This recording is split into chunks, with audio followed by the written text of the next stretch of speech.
Hey everyone, what is going on? Welcome back to another episode of our chili side-by-side experiment.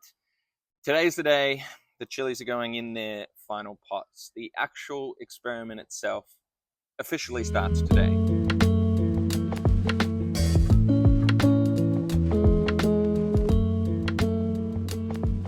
Remember, we took our initial seed, okay? We grew up, I think, a good 12 chili seedlings from seed. This became our winning one over here, our mother plant. And we then cloned it into 3 identical clones. And we've set up these pots. If you didn't see the last episode, go and check it out. We've got this one over here, which is our #1 blend. Organic amendments all blended together were designed to increase microbial life, increase soil health, and essentially be as organic as possible. In the middle here, we've got our basic NPK fertilizer that we got from the hardware store.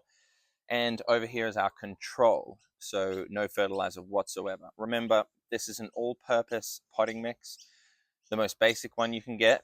I highly suggest going and checking out the previous videos in this series just to find out how we got to this point.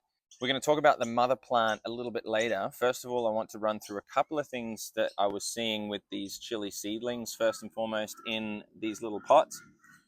You can see that they are starting to grow up beautifully well. There is a couple of chili buds that are starting to form on these smaller ones. I've been slowly picking them off and trying to get them to grow a little bit more vegetative growth so that there's more of a plant basically before it starts to bud up and have some chilies. So what I wanted to go through was I actually discovered, and hopefully I can layer over a little bit of footage here of when it happened, of some black sooty mold that appeared on these chilies. Now, to get rid of the black sooty mold, really, there was only a couple of things that I needed to change. The first thing was to move them from the spot they were in. There was not enough airflow. They were sitting in the water quite a bit in their pots, and it was causing it to be quite damp and basically be overwatered and produce some disease. So moved them out into a much sunnier position now that they were capable of being out in the sun and not so delicate as seedlings. Moved them out into the sunshine and took off some of the leaves, sprayed it with a bit of, just basic pest spray just to make sure there weren't any pests. I can go into IPM in another episode, but essentially I wanted to let you know that I was seeing a few things, so I had to rectify that before we got to this point. But they seem to have bounced back really well, really nicely. They're beautiful and healthy, and we're going to chuck them into their containers today. Now, what I have done is I've got a liquid feed. If you didn't see us feeding living soil, we fed the chili mother plant over here, which is also going to get some in a second. We fed this with a whole bunch of liquid food or feeds. So go and check out that video. Again, it's in the chili series that we've previously done. That shows you exactly what our ingredients are in there and the amounts and all of that kind of thing. So that's going to go in and water in all 3 of our chilies today. It's important because I want to give them a really good head start. It is, if I'm honest, adding nutrition and microbes to these other 2 soils that I'm not all that keen on adding in just for the sake of the experiment. But if we treat all of them the same, you're going to see over season after season, hopefully, that we don't get the same results out of these, because I'm not going to feed it with this liquid feed every time. It's only just going in to promote those roots to really shoot out and grow some big bushy chili plants. The other thing that I included in this liquid feed, which wasn't in here last time, is the mycorrhizal fungi from Nourish Me Organics. Again, I can link that down below. That's going to go in, just help really explode this root growth so that we have some fabulous big plants before we get to see any nutrient deficiencies or anything like that.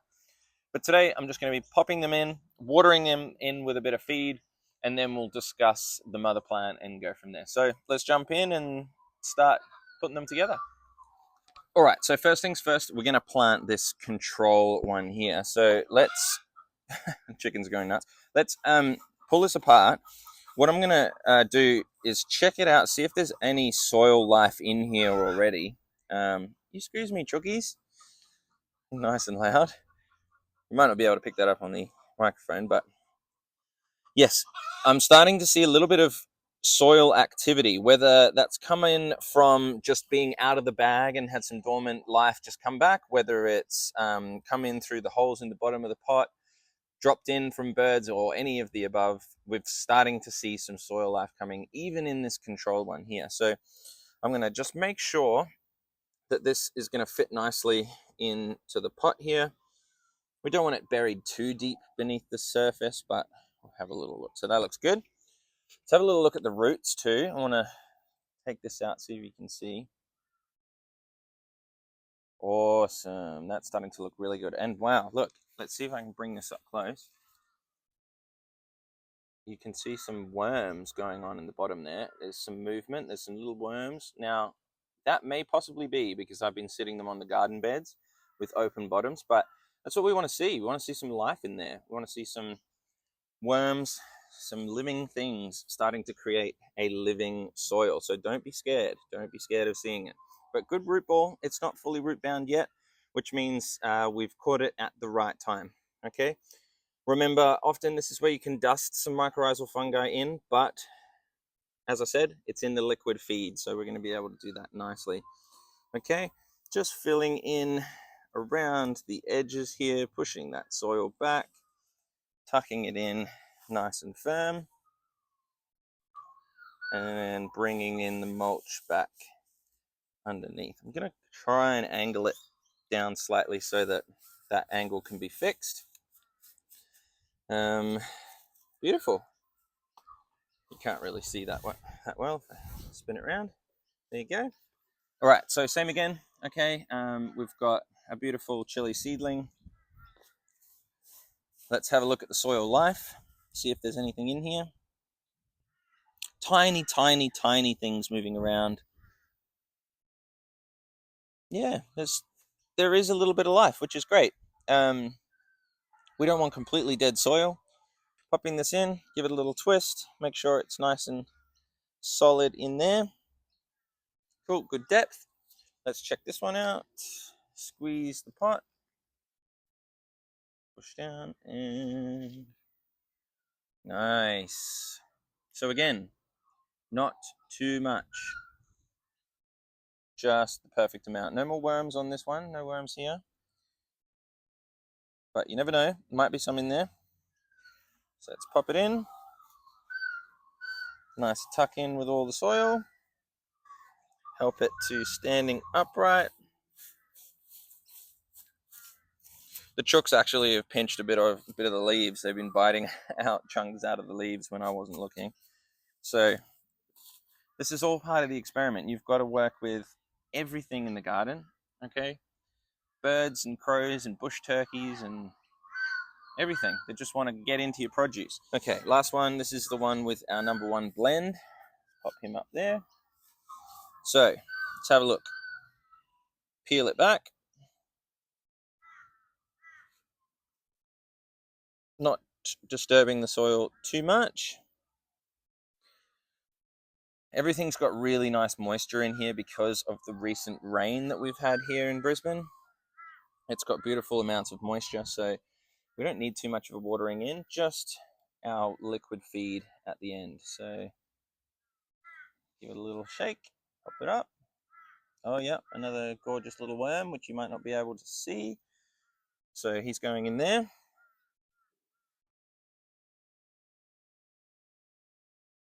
Filling in around the edges nicely. Push down. Mulch back over the top. Nice and firm. Beautiful. Sometimes I'll trim off, like, especially this lower leaf here that's kind of damaged, bit of pest on it. I'll pull off some of these lower leaves just to keep them out of the, up off the mulch, out off the ground, things like that. So 1, 2, 3, we're all set and potted up. Let's talk about this mother chili plant. This is the mother plant, okay? As we've spoken about in previous episodes, this container is probably too small, okay? Let's have a look at the size of the canopy. It's all the way up here. We've got to imagine that down below, underneath, in the root ball, which is probably filling the majority of this container. Now, One thing you can do with smaller containers, which we've already done, is top dress. So we add nutrients to the top here. I've done it again with this. Basically, it's taken down green manure from the cover crop blend that I was growing in the garden bed over there, chopped and dropped it on top here just to create an extra layer of mulch. But what I'll do in a second is I'll grab the camera and I'll show you there's some feeder roots that we've trained. So the roots, there's some that go down to the bottom. They're generally in search of water, okay? And then there's others that we can train to come up to the top where the nutrient sources is. So if we're piling nutrients and worm castings and fertilizer, #1 blend, everything up here, it's going to send those roots up to the top to be able to access those nutrients when it needs. So what's really interesting is all of the, well, I've added worm castings and things to this to add a little bit more soil in there, so allow those feeder roots to grow up through there, and you can already see them poking through to the top. So I'll be able to show you that in a second. One thing I am doing every single week is feeding with a liquid feed, because it is in a smaller container. It's drying out quite quickly. You can see the fruits on here. You know, they're good sizes. There's a couple of them that have got some funny shapes in them and things like this and not fully matured because of, I'm guessing, the size of the plant. You generally just going to struggle in smaller containers. The bigger the container, the more soil battery we have, the more chance we have of a bit of leeway either side. We've got more margin for error, basically. So in these smaller containers, you really have to be onto it. You have to be keeping up with all the feeding, keeping up with watching for all the pests and everything. Otherwise, it can go south pretty quickly.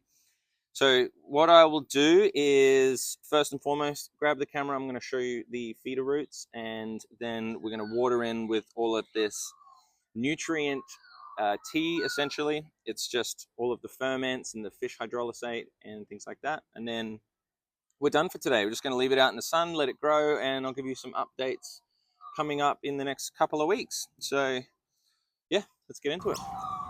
Okay, so let's just jump in down here. So if I show you, if I peel back some of this mulch, you can see one right there. There is a feeder root right there. And you can start, if I sort of peel back some of this, you can start to see these little roots in here. And they're growing up and feeding off this mulch. So they're feeding off all of the nutrients that are going in the top here, and they're sending the roots up to be able to break down, there's another one there, break down all of this mulch that's going on top and the worm castings and the #1 blend and everything. So that gets broken down and taken in by those roots, which is a wonderful process. So the last thing we want to do is grab this liquid feed. Chicken's coming in to have a look. You're not allowed to steal any of this. These are not for chickens. She's eyeing it off, isn't she?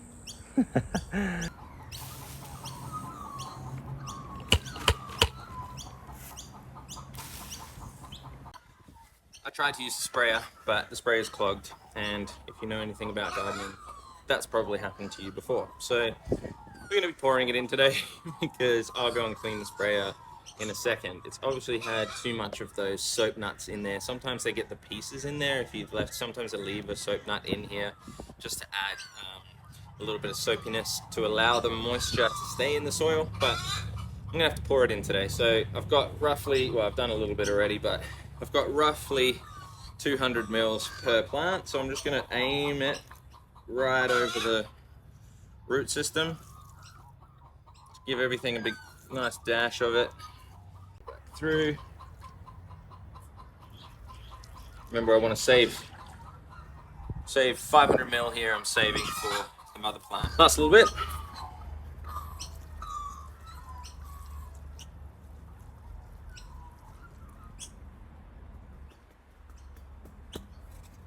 Beautiful.